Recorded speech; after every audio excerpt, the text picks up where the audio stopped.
The world came together to fight global warming with the historic Paris Agreement on climate signed last year.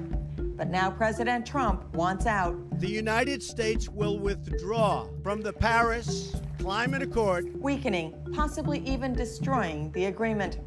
Meanwhile, Africa is the region most at risk. And while scientists talk of consequences that will be seen in 50 to 100 years, Africa sees those effects right now. Hello, I'm Carol Pinault. Welcome to our special series, Africa and the Trump Administration. It sounds like a disaster of biblical proportions. Constant droughts across huge stretches of land, wells drying out, intense heat waves, floods, life-threatening storms, rising sea levels, hunger from widespread crop failures, groundwater becoming salinized, and mass deaths of cattle and grazing stocks as savannas become parched from no rain. That's what global warming has done and will continue to do throughout Africa. This isn't a problem that Africa caused. Less than 4% of the world's carbon emissions come from Africa. Take out South Africa with its mining and Africa's major oil-producing nations, and it's less than 1%. And yet Africa will feel the effects of global warming, perhaps more than anywhere. Meanwhile, President Trump wants to exit the Paris Agreement, causing an uproar in the G7, the United Nations, and around the world.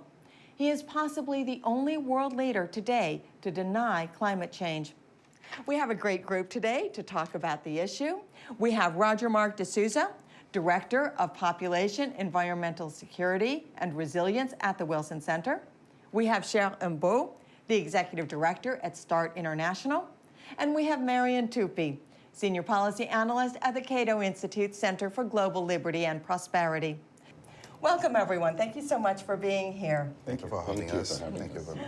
So, Sheikh, maybe we can start with you and talk about what is happening on the ground in Africa. You almost touch base on many of the issues, which is, the effect of climate change in Africa. But I'll just try to separate one important issue just to highlight the magnitude of climate change in Africa. That's the issue of food security. Food is the bottom line for livelihood. But yet, with climate change, rainfall is declining. That put into jeopardy the most productive land that feeds African communities. And, when we talk about food security and food insecurity, we always relate it to water. And water scarcity is a big issue. Water is also a source of energy. So climate change affects, a great deal of livelihood, both in urban and rural areas, and affects the most, basic resources like water, energy, and forest resources, which is the basis of livelihood of most communities. So it affects all compartments of society, and therefore, becomes a great threat for the African continent more than anywhere else. You talk about food security, but indeed security itself is being threatened with this. You work quite a bit on that, don't you, Roger? That's right, Carol. And what we found was that overall, there are more than 20 global climate change hotspots in the world, and 15 of them are in sub-Saharan Africa. So we know that globally, climate change serves as a threat multiplier to interact with other variables around governance, weak governance structures, questions around corruption and misuse of funds, the ability of civil society to engage, and how that may interact with other factors such as population dynamics, young and unemployed men, and whether that leads to displacement and whether they get involved in terrorism or terrorist activities or conflict. So there's not a direct connection, but we look at the degree to which climate change and changes in the weather have an impact on these variables to result in these kinds of impacts. And we know that there are a number of conflict hotspots on the continent where climate change is exacerbating factors that lead to conflict. So, Marian, you are with the Cato Institute, a libertarian think tank. You had told me earlier your organization is sort of lukewarm on climate change. It is not denying it, but perhaps not as gung-ho as some of the others. With regard to climate change, we have to be very careful about not ascribing everything that's going on in the world to climate change with only very tenuous links between the two. in Africa. The greatest problem is poverty and also good government. Take Zimbabwe, for example. Zimbabwe was the breadbasket of Africa. It has produced tremendous amounts of food, which then exported to the rest of the world. But because of the government's attack on private property rights, on the farmers, expropriation of farmers without compensation, agricultural productivity has collapsed, and that country now faces famine. Now, that famine was created by man. So my argument would be that hunger is really a byproduct of political violence and bad economic policies in many African countries. Somalia, Zimbabwe would be perfect examples, not necessarily climate change. To me, it's really difficult to sustain the argument that climate change is not explaining some of these poverty factors and some of these food insecurity issues in Africa. It's quite risky to say so. Poverty will have implications on climate change, and climate change will have implications on poverty. In Africa, migrations are not related to people fleeing the low productive land because of short rainfall. So we have to see ways we can connect your argument with the strong argumentation of climate change impact on societies and see how much we can get a big picture, holistic approach that give us a solution base, I say. And I would just add to that, when people lose their opportunities to earn their living and provide for their family, that is very often when it provides for instability. And I think this goes back to your question with regards to President Trump. There is a security dimension that is important if you're looking at climate change issues and impacts. And I think it is in our interest in the United States to recognize that what happens on the continent from a security perspective is linked to a changing environment, whether you call it climate change or climate variability. And at some level, we need to pay attention to that. If I may, on the subject of urbanization. Urbanization is taking place throughout the world. There's a massive movement of people from the countryside to the cities. Now, some people see behind it climate change or climate variability. Yeah. What I see in it is that people are searching for better jobs in the cities. We have seen that happen in Western Europe during the Industrial Revolution. We are seeing it happening in countries that I'm familiar with, like South Africa, for example. I think that the main driver behind urbanization is actually a different set of aspiration by Africans who want to move off the land into the cities where the better jobs are. That's a good point. But if you see the demographic transition in Europe that make people move from rural areas to urban areas, it was because of industrialization. This demographic transition did not happen in Africa. There was not that industry that could absorb all the labors coming from the rural. Those people was forced to move. It was the push factor was higher than the pull factor because that was climate change impact in them on their livelihoods. They have no other choice. I'm from Dakar and I was teaching environmental sustainability in the campus. And I took them in the West landfill to explain the demographic profile of those people. Most of them are just going from unproductive land to come and recycle, trashes for their livelihood. They came to become guardians. There was no other job than doing those kind of things. So the demographic transition in Europe cannot be compared with Africa. This is a totally different story. Industrialized nations got rich while polluting, and not just polluting in their own backyard, but the entire globe. So who pays the cost of cleaning it up now? Reducing emissions has a cost as well. Africa is striving to industrialize, but now environmental standards must be met, making it harder for Africa to compete. The world needs clean air, but is it fair that others got to industrialize on the cheap while Africa has a higher hurdle to jump over? Again, who pays? The Paris Agreement is clear, but President Trump is not so sure. When I look at the numbers, they really are pretty staggering, that so little of the effects of climate are caused by Africa, and yet so much of the result is happening in Africa. About 80% of the global pollution is under the hands of few countries globally. So the rest of the countries are not contributing much. Like 3 or 4 countries, right? Yes, exactly. It's less than 5 countries. What is it? China, yes. U.S., yes, India, EU 28, and Russia. Yes, exactly. Those are the countries who really have dish out a lot of CO2 in the air, creating all the change in the temperature.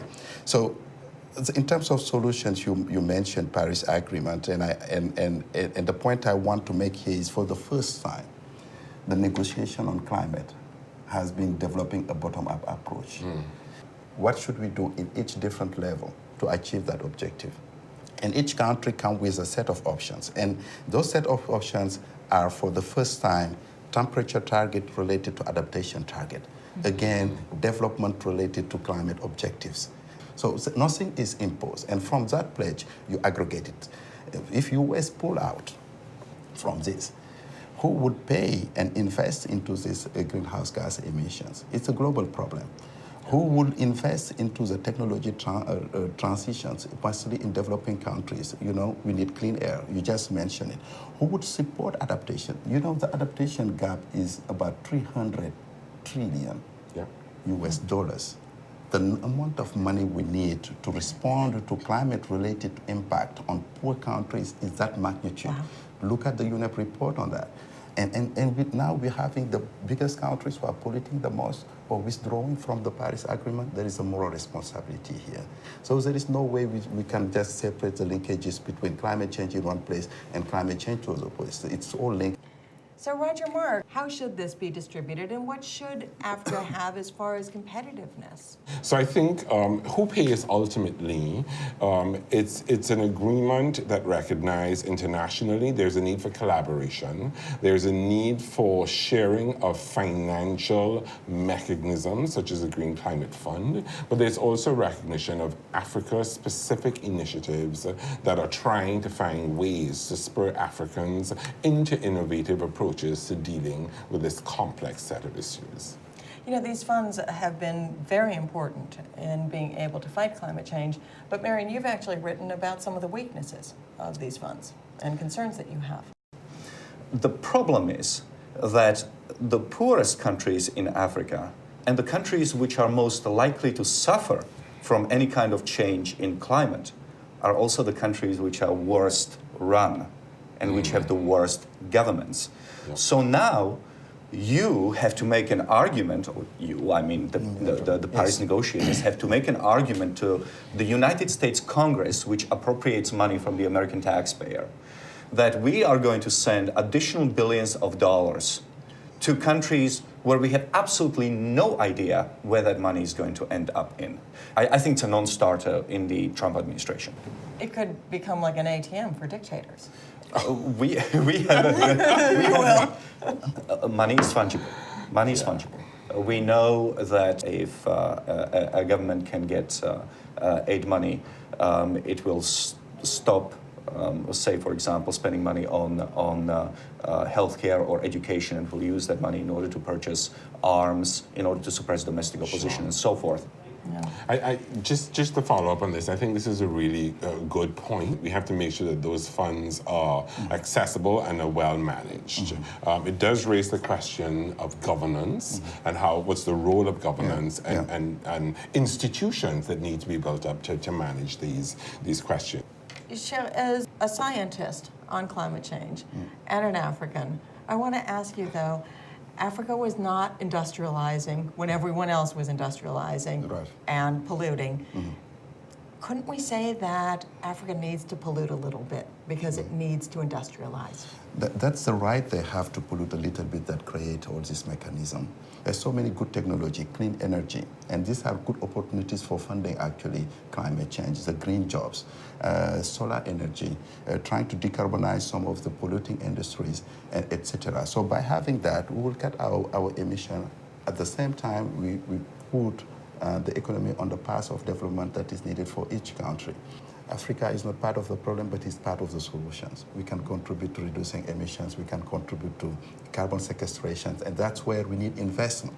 If the countries who are polluting are conscious that helping some African countries can be a great deal of the solutions, because we have the forest, we have the land for agriculture that can be sustainable, then I think the rhetoric would change on how we can engage Africa in a better way by having the right technology, the right investment for the right people.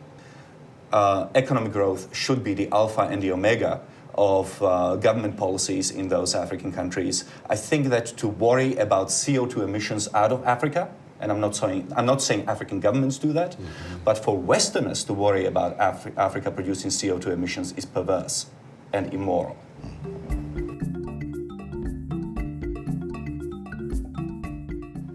Africans are not sitting idly by. Many African leaders have been forward-thinking advocates for addressing climate change, both in Africa and around the world. They are integrating climate change adaptation into their national plans, installing early warning and disaster risk reduction systems, and pushing to leapfrog into clean, renewable energy. But is it enough?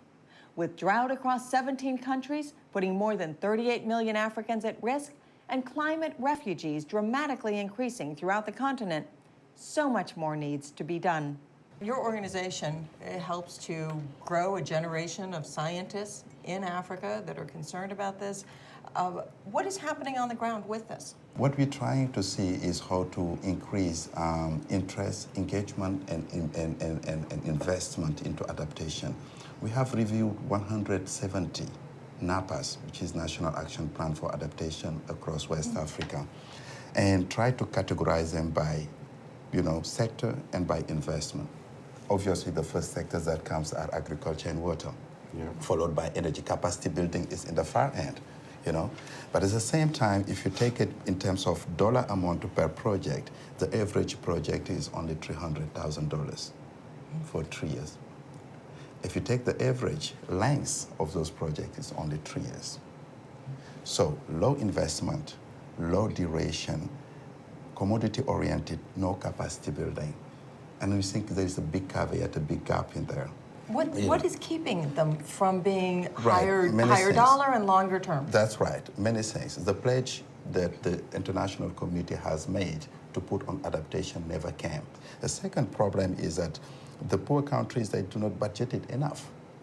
Investment on adaptation, because the priority on health when an Ebola crisis comes in, you cannot invest a lot of money on solar energy. Education is a bottleneck. There's so many priorities that, climate change priorities are not really where the big chunk of the money is going. So, and that's the kind of things we need to put on the negotiation table, on the climate convention, to say, look, the adaptation gap has shown there is a big gap in terms of investment which is needed for adaptation. How do we go about it? Everybody has to put a check on the table to make sure that the poor countries who are suffering from the climate change they did not create it get enough share of it. What we have found in working with partners all over the continent is when there is early involvement in the community and the local beneficiaries, that when money dries up for small-scale adaptation programs at a community level, that those programs continue because there is community buy-in. Absolutely. So there are lots of local initiatives that involve communities and beneficiaries early enough that allows them to continue when international sources of funding dry up. Let me follow up on that. The money from the West is simply not going to be there. We are seeing dramatically aging populations in Western countries. We have unfunded liabilities, many times the annual output of Western economies, 400% of GDP in terms of money that we have promised to our own pensioners that we don't know where they are going to come from. Our debts in the West, as a percentage of GDP, are higher than they have ever been, or rather since the Second World War. The notion that Europe is going to, or the United States are going to be pushing as much money into Africa, as was the case in the early 2000s when the global economy was growing at a very rapid pace, I think is fanciful. I think there is going to be a decreasing amount of money flowing in official aid. So what Africa needs to do is to attract private investment. I'm afraid I need to tell to my African friends, you are on your own. The Western government money is going to dry up because Western governments are already bankrupt in the long term. Let's take some questions from our viewers, starting with Enoch from Accra, Ghana. What measure does Africa have to take for Trump to notice Africa and how climate change is affecting us? So, right, if I can ask you, what does Africa need to do to have this administration see what it needs? It is, you know, there's been a 30% reduction in the EPA, 30% reduction in foreign assistance within Trump's proposed budget. I don't think it should be Africa's goal to get on Donald Trump's radar, because it implies that the United States has the keys to Africa's development, Africa's future. Africa should be so lucky that it's not on Donald Trump's radar, that it can do its economic development and its political development on its own terms. We must depart as soon as possible from this notion that somehow economic and political development in Africa is a result of something that happens in Western capitals. Yes, right. It happens because of domestic pressures, of domestic political economy, demographic evolution, and so forth.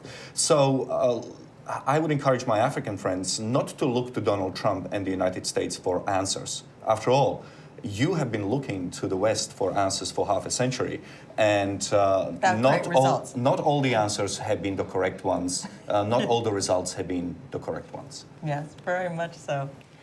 Miriam from Arlington, Virginia asks, what are African scientists and environmentalists doing to solve the effects of global warming in Africa?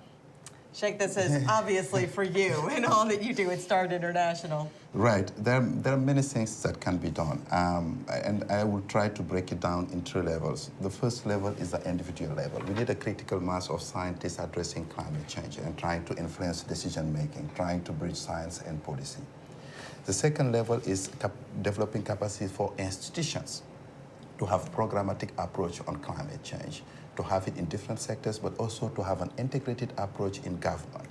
In a context of our government system where agriculture, forest, water, energy are all separated in different ministries, having a coordination between those sectoral development aspects to join hands on the effort of improving climate change responses is a necessity, it's not an option.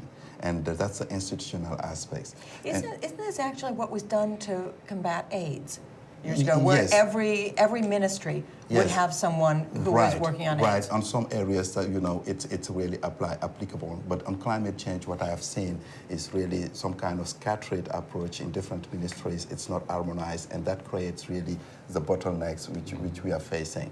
The third level is the networking.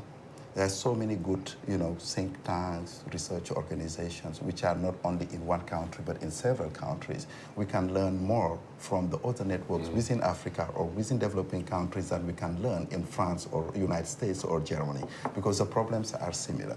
There are more brain sharing in Africa than it has ever been in the world. And now with, you know, mobilization of people, the willingness of policymakers to listen to African scientists should come into that picture. And by having this inclusive approach, I think we can transform the continent quite easily, because we have youth, we have good universities, and they're increasing in their ranking, in quality ranking, in the Shanghai ranking. And you know what needs to be done is a bit more investment, increased laboratory and observations on climate to improve African knowledge on climate change.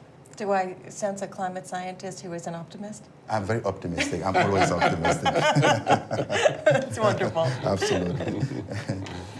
And from Michael in the Bronx, New York, climate change affects us all, but why can't Africa just move on without the help of the U.S. in solving this? Besides, there are other countries helping out. So, Roger Mark, you see so many of the complexities of this issue, and there are other countries helping out. What do you think will happen, you know, with our leaving the Paris Agreement?